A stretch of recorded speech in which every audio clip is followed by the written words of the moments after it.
पिंपरीत भाजप सत्तेवर येऊन 3 महिने देखील नीट झाले नाही. तोच या पालिकेत 2017 पासून सत्ता चालवण्याचा वकूब व हातोटी असलेल्या काही मंडळींच्या पैशाच्या हव्यासामुळे व लोभामुळे सुरुवातीला 52 कोटी रुपयांचे वाटणारे व नंतर 60 कोटी रुपयांपर्यंत पोहोचलेल्या बोगस उपसूचनांचा अखेर भांडाफोड झाला. आणि आजपर्यंत चोरी चोरी चुपके चुपके चाललेल्या या मंडळींचा बाजार चव्हाट्यावर आला. वास्तविक मागील महिन्यात 20 एप्रिलच्या सभेमध्ये या प्रकरणाचं पोस्टमार्टम होणार होतं, परंतु नारी शक्ती वंदन विधेयकाचा मुद्दा मध्ये आला आणि सभा तहकूब होऊन ती आता 5 मे रोजी मंगळवारी होत आहे. पुढच्याच ठेस मागचा शहाणा अशा अर्थाची एक म्हण आहे.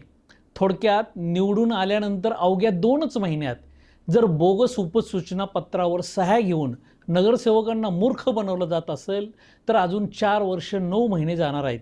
ही बाब ध्यानात घेण्याची गरज आहे.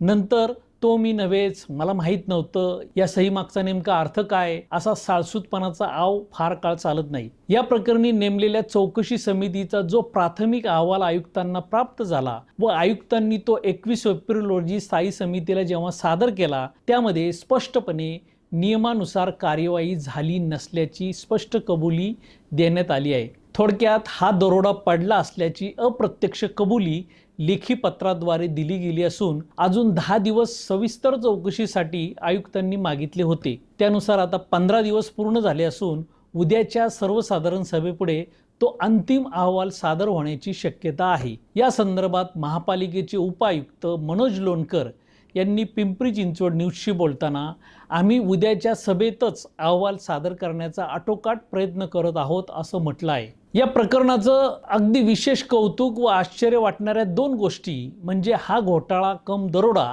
अभिषेक बारणे यांनी सर्वप्रथम उजेडात आणला, त्याबद्दल त्यांचं कौतुक.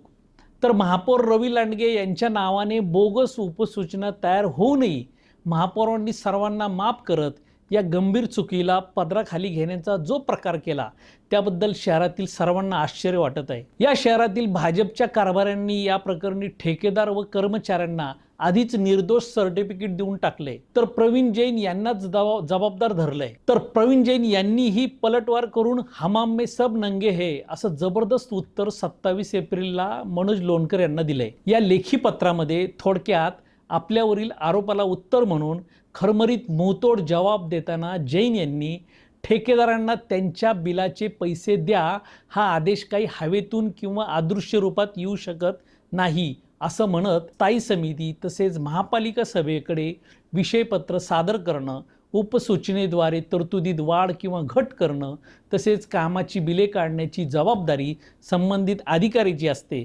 त्यामुळे बोगस उपसूचना प्रकरणी बिले तयार करणाऱ्या विभाग प्रमुखांना जबाबदार धरावं असं उत्तर जैन यांनी आपल्यावर टाकलेला बॉम्ब परतवून लावताना म्हटलंय. एकूणच या घोटाळ्याचा कान रचणारे, जैन यांना कसं बोलायचं व कसं लिहायचं याची स्क्रिप्ट लिहून देणारे जे कोण महाभाग आहेत याचा शोध आता नवनिर्वाचित नगरसेवकांनीच घेण्याची गरज आहे. हे प्रकरण आत्ताच कानामागे टाकाल किंवा हळूहळू विसराल तर पुढे फार अडचणीचे ठरणार आहे. नगरसेवक विकणे आहे व नगरसेवक विकले जातात हे आत्ताच या मास्टरमाइंड मंडळींनी सिद्ध करून दाखवलंय. म्हणूनच सांगावेसे वाटते की म्हातारी मेल्याचं दुःख नाही पण काळ सोकावतो आहे. आणखीन घडामोडी जाणून घेण्यासाठी पाहत रहा पिंपरी चिंचवड न्यूज. सोबतच आमच्या फेसबुक आणि इंस्टाग्राम चॅनलला फॉलो करायला विसरू नका. तसेच यूट्यूब चॅनलला सबस्क्राईब करायला विसरू नका.